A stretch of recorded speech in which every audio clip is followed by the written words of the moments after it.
Hey, this is a show I've wanted to do for a couple of years now. Every so often in a generation, in some form, impresarios come along that sort of move the ball forward and change the game.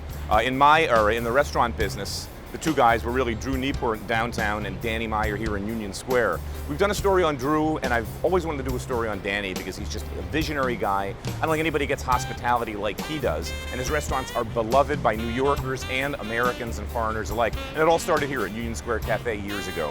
Today we're going to visit 4 of Danny's restaurants, talk to Danny, talk to his crew, and see how Danny gets this so right. All right, folks, the plan today is to spend some time with Danny and then head off to 4 of his flagship restaurants where we're going to talk to his staff, of course the chefs, get some cooking demos, and you'll get a real sense of what goes on behind the scenes in Danny's world. Let's get started.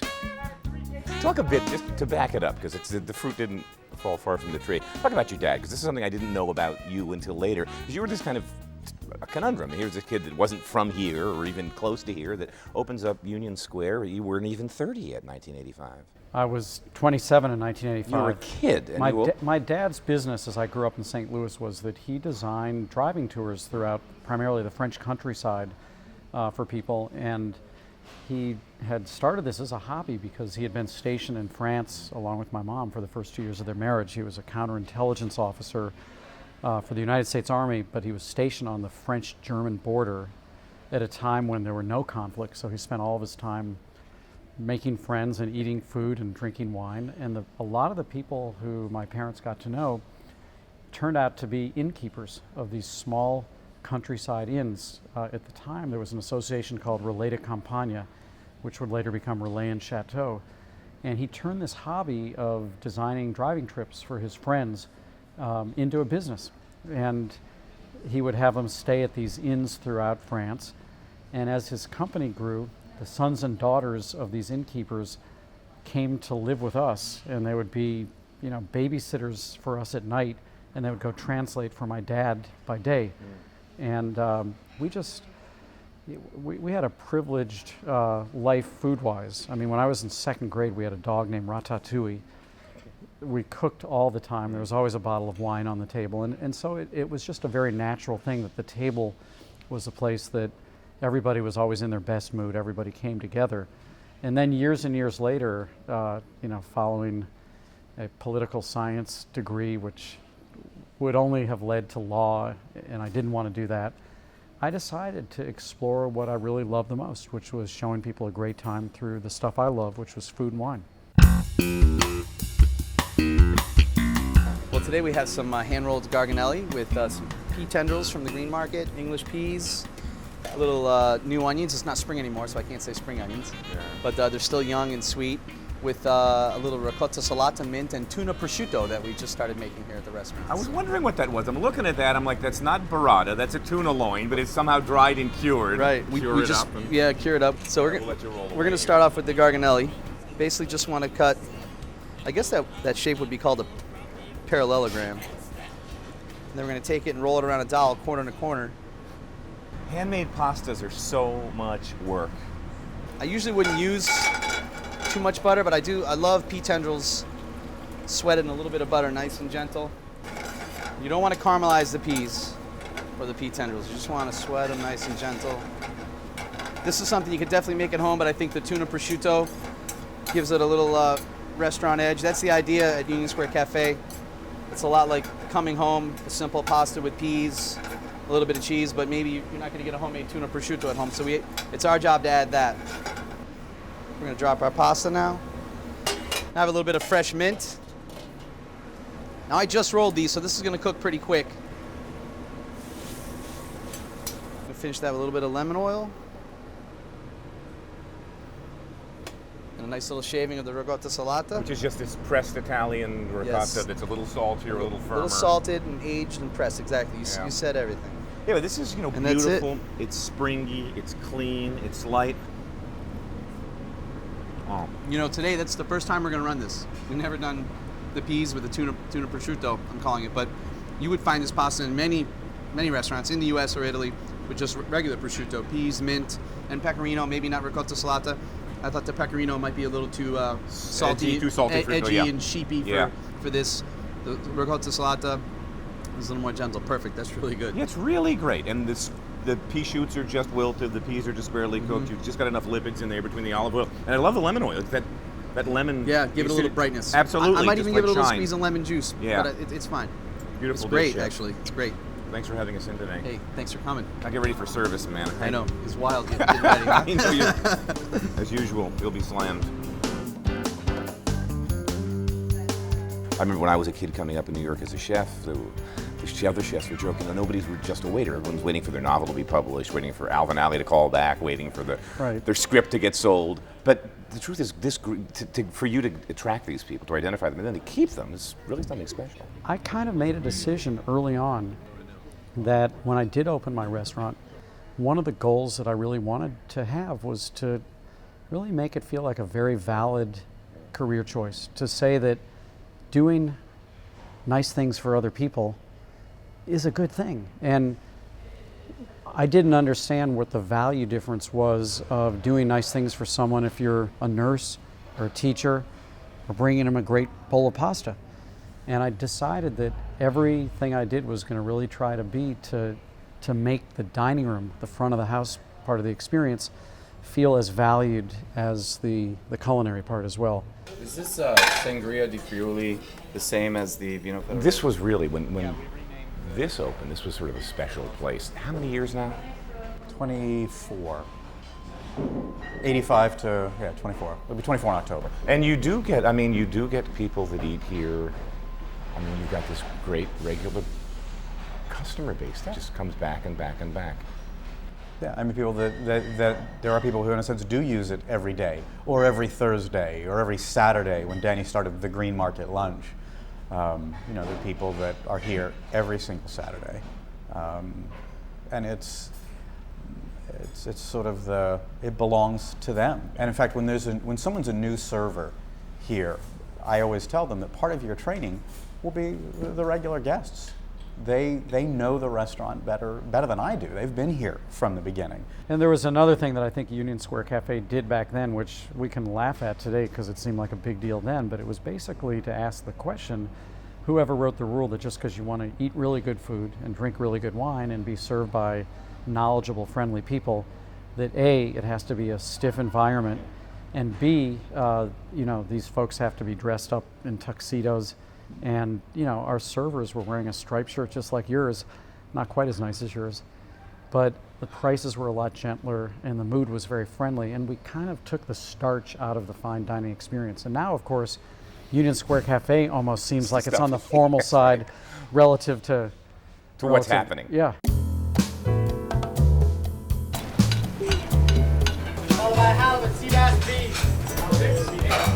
This was always a restaurant that was driven by the market.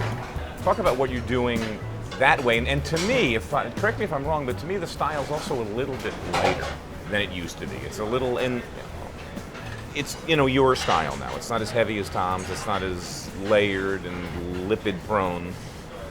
Well, so while I still think that there are a lot of really seductive, rich dishes on the menu that that kind of hit you right where it needs to. One of the things that we really focus on is trying to show off, a snapshot of what's growing out there, whether it's coming straight from the market, which is only a couple blocks away, and one of the huge luxuries of this location. What we're trying to do is just show off, what's a great light seasonal layering of flavors. And I just think that that's kind of the way I like to eat, the way the cooks who work here start to envision food. And so it's a discrete change, but yeah, there's a marked insistence on cooking with ingredients that are really growing in our region at any particular time. And letting those dishes go away when those ingredients aren't around, and being inspired by the new ingredients that show up. So this is the roasted rack and braised belly of Berkshire pork with kohlrabi and heirloom cauliflower. These are the crispy pieces of skin, so pork skin. And then this is the roasted duck with confit, kohlrabi, string beans, olives, and bok choy. Zucchini soup with Island Creek oysters and squash blossoms. the cooking style here can't hide behind lots of ingredients. It doesn't hide behind lots of ingredients. And although we try to, with each dish, come up with an interesting, not necessarily surprising or unexpected, but a creative approach to each dish that has an inspiring flavor combination, but it all hinges on great execution. Now what's interesting about these soups is that there's enough garnish so that it's not a monotonous, not one single monotonous spoonful. You know, each spoonful of soup is a great vehicle for flavor. Besides seeming to have almost a perfect pitch in terms of getting things right, getting style right, certainly getting hospitality and service right, you really pick talented people at all levels of the restaurant, and your chef selection's been great. I will say that if I, for some reason, have an untimely death, I want my obituary to say he mastered in chefs. It's basically watermelon we actually cryovac and we compress it so it looks like tuna. But it does indeed. We've had people, I've done it at tastings that they think it's tuna, but it's watermelon. Of all of Danny's restaurants, this is the one that sort of defied formula because, you know, I mean, you look at Gramercy and think, okay, I get that. Union Square, 1985, I get where that came from. But when did this idea come about? It was, I think, in the late, let's say 96, 97. Michael Romano, who was the chef at Union Square Cafe and is a partner of Danny's, had this fascination for India. And he traveled to India and he got into Indian food and he loved Indian food. So he kind of convinced Danny that he should be doing something with Indian food. Because Indian restaurants, if you've noticed, have a mold. And it's always, you know, they have things on the menu that you can't understand. They have, they have music that you don't understand. So Danny wanted us to introduce these flavors because he believed in them in a more general way. And then this is our crab cake with a avocado salad. One of the most popular dishes. Been on the menu for years. Been on the menu for 10 years. We can't take it off. The goal is to know what story you're trying to tell in the restaurant and to really understand that at the end of the day, you can't make, and you shouldn't make a chef cook who they're not. And so the first thing you want to do is establish, is this a human being who's generous of spirit, whose real pleasure is cooking for your pleasure? That's number one, having nothing to do with the style of what they know how to cook. And then once you've established that, the who they are, then the question is, and what do they like to cook? And then the real goal is to look at it as a jigsaw puzzle and to say, I know the puzzle and I know what picture I'm trying to make right here. Who's the jigsaw piece that's really going to fit this? It's a very traditional way of roasting fish in the south of India. Initially, when we opened the restaurant, I tell Danny this all the time, is I wanted to prove to America that I could cook, because when I first came to this country, nobody would give me a job. So I wanted to show people that I could cook, and now that they know I can cook and I know I can cook and I'm comfortable doing what I do, I'm more relaxed. Yeah. This is a piece of halibut, and what we do is we take a piece of halibut and we kind of wrap it around, so it makes a nice round piece of fish. So I'm going to season the fish up with a little bit of salt on both sides, salt and pepper. And then I'm going to crust the fish with an egg wash. This is a breakfast cereal. I think it's a great foil, if you will, or a vehicle to get texture into a dish. When you think about it, yeah. I love using canola oil. Really neutral. Very, very neutral. I'm pretty much going to, let it crisp up and get color slowly. And in the meantime, I'm going to The watermelon part. I have watercress, I have lime, and then I have the watermelon puree that I made the curry from. And then I'm doing watercress because watermelon, watercress, and then you need some green in here. Get the olive oil hot, very quickly stir fry the watermelon. My watermelon curry. And then I like to hit it with a little bit of lime juice, and then I finish this with chives and cilantro.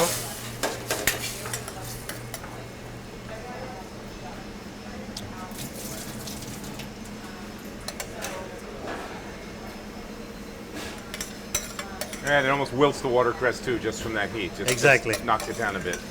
And then we do a little bit of topping. Lime segments, lime zest and olive oil, melon seeds, and chives. Then we take the string off the fish. And this has been on since the beginning. Yeah. Yeah, look at the fish is beautiful. Look at this.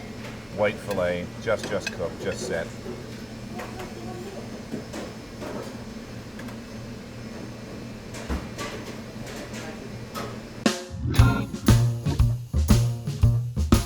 May I? Yeah. You can use your finger too. I didn't want to do that at your restaurant.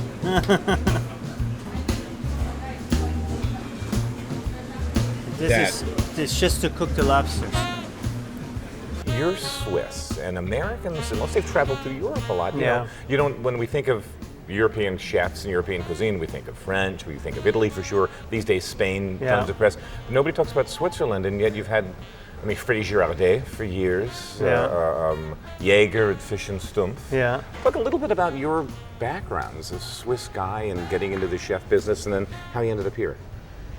Well, in Europe, you start early with apprenticeships, any apprenticeships, and so you got to make an early decision on what you want to do. My dad is an architect, and very early on he sent me to internships in architectural firms, and I just never liked it at all. I didn't like anything about it, well, the only thing maybe I liked about it is like the lifestyle that my dad had. Okay, that's not the work part. So we have a chanterelle mushroom puree. And during the summers, my dad always told me that I need to work. And then we have some Bing cherries. They're just slightly glazed with a little balsamic vinegar. So I went to work in farms. I went to work in kitchens just because he says, in the end of the day, it doesn't matter what you're gonna do, you have to know what work means, because anything requires a lot of work. Any job, you gotta work hard, you gotta be successful. And then we have some pearl onions, red and the regular ones. Just lightly braised. Yeah, and then the mushroom itself, beautiful. And then we have some fresh cherries. I always like, the different, like we have cooked cherries, fresh cherries, we have chanterelle puree, whole chanterelles, like do one flavor but do it different ways on a plate. Then we have a couple Mizuna leaves. And then this is just a pork confit on one side. And the pork confit is from a suckling pig, and we cook it for 12 hours in duck fat. 12 hours, which is super, super low temp. Yeah. So it's in confit, Yeah. literally in duck fat. Yeah. And then here we have the tenderloin. It almost looks like a lobe of like a torchon of foie gras. Yeah, because we roll it, cook it sous vide. The sauce also with a little bit of the cherries. Smells good. That's a beautiful plate of food. And then we also have we have a little bit of mustard seeds, and we pickle them. So Oh, another texture, another texture, a little acidity. a little acidity. Yeah. So look at the color of that meat. This is so beautifully cooked. Do you know what kind of pork we are on? Yeah, it's Berkshire. Berkshire. Yeah.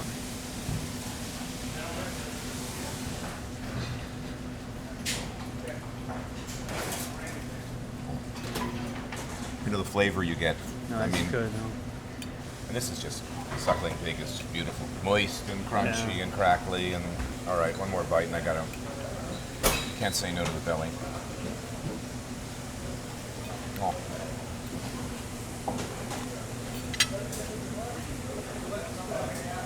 Glass of Burgundy. Yeah. And I'm a really happy camper. That's super.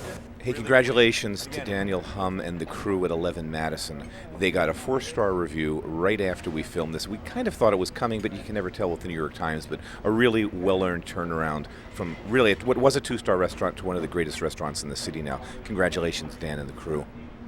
I've always been fascinated with the context of where a restaurant is. So at Union Square Cafe and Gramercy Tavern, the context was their neighborhoods.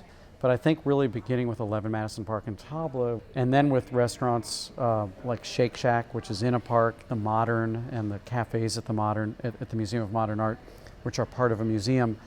And now the work that we're doing at the ballpark, the Citi Field where the Mets play, and then the hotel, Ian Schrager's hotel, the Gramercy Park Hotel. In each case, what I find fascinating is to say, how can we solve a problem for that place? How can we use food? How can we use our passion to make the experience of going to that place even better? It could be a museum, it could be a park, it could be a baseball stadium, it could be a hotel. And to really try to, instead of just conjuring up this restaurant out of nowhere, out of thin air, is to say, if I were going to the baseball game, or I were going to the art museum, what would my body feel like right now? What would my mind feel like right now? What would make me want to go there even more often? What would make me want to use this park more often? And increasingly, I find that that's a fascinating way to come up with an idea. And then, once you go through that process, then the question becomes, all right, and what should it look like, and what kind of food should it have, and what should the price point be, and what should people be wearing who are working there? And that's a great way, I think, to sort of give shape to a new restaurant idea. Thanks for having us in, man. New York's the richer for having you here, and That feels great. been wanting to do this for a bunch of years, so Thank you. thanks for having us. That was easy.